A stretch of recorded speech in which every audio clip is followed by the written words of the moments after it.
Hello friends, நம்ம இன்னைக்கு meal maker வச்சு மீல் மேக் ஃப்ரை எப்படி பண்ண போகிறோம் அப்படின்னு தான் பார்க்க போகிறோம். வாங்க பார்க்கலாம். இன்றைக்கி நம்ம பொடி எல்லாமே பொடிச்சு தான் சேர்க்க போகிறோம். அதனால் ஃபஸ்ட்டு இடிகள் எடுத்துகிட்டு அதில் 1 டீஸ்பூன் நல்ல மிளகு, 1/2 டீஸ்பூன் ஜீரகம், 1/2 டீஸ்பூன் சோம்பு போட்டு நம்ம இடித்து எடுத்துக்கிடலாம்.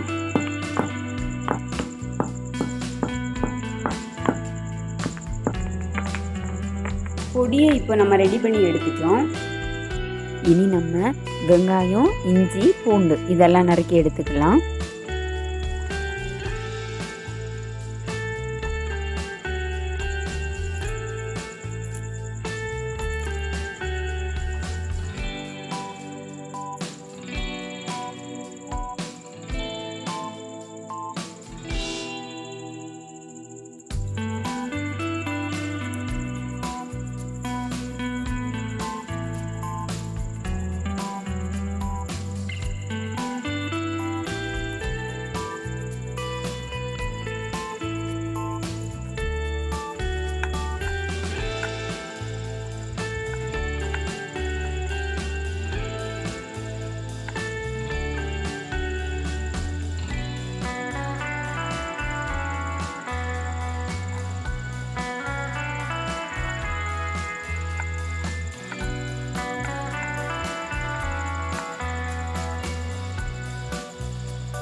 உங்கள்கிட்ட டொமேட்டோ சாஸ் இருந்துச்சுன்னா நீங்கள் அதை யூஸ் பண்ணிக்கோங்க.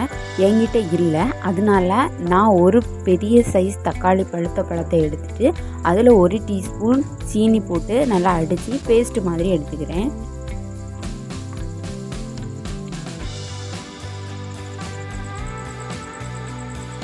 இப்போ நம்ம மீல் மேக்கரை சுடுதண்ணியில் போட்டு 1 நிமிஷம் வேக வச்சு எடுத்துக்கலாம்.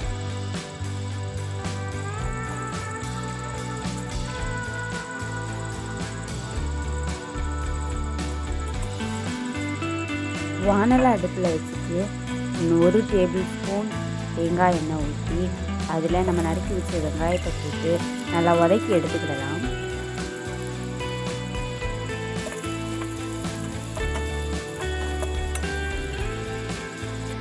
நம்ம வேக வச்சு எடுத்தோம்ல மீல் மேக்கர், அந்த மீல் மேக்கரை நம்ம ஒரு இன்னொரு குளிர்ந்த தண்ணிக்கு மாற்றி அதை நல்லா அலசி நல்லா தண்ணி எல்லாம் வடிகட்டி எடுத்துக்கலாம்.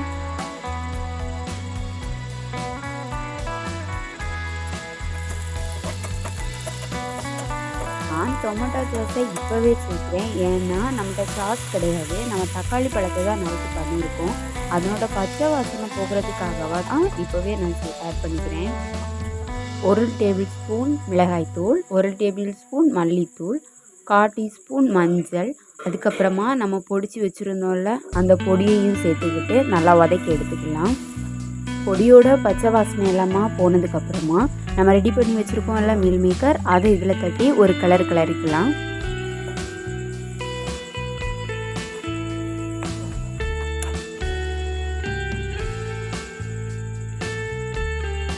உப்பு,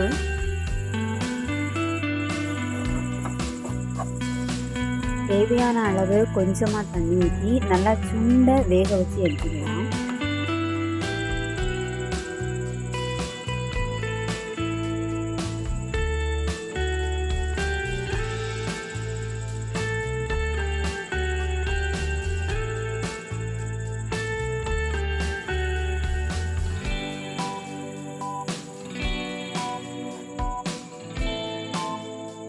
ஃபைனலாக மீல் மேக்கர் கிரேவி ரெடி ஆகிடுச்சு. இனி கொத்தமல்லி தழையை போட்டு நம்ம எடுத்துக்கலாம். இதே மாதிரி நீங்களும் செஞ்சு பார்த்துட்டு டேஸ்ட் எப்படி இருந்துச்சுன்னு கமெண்ட்டில் சொல்லுங்கள்.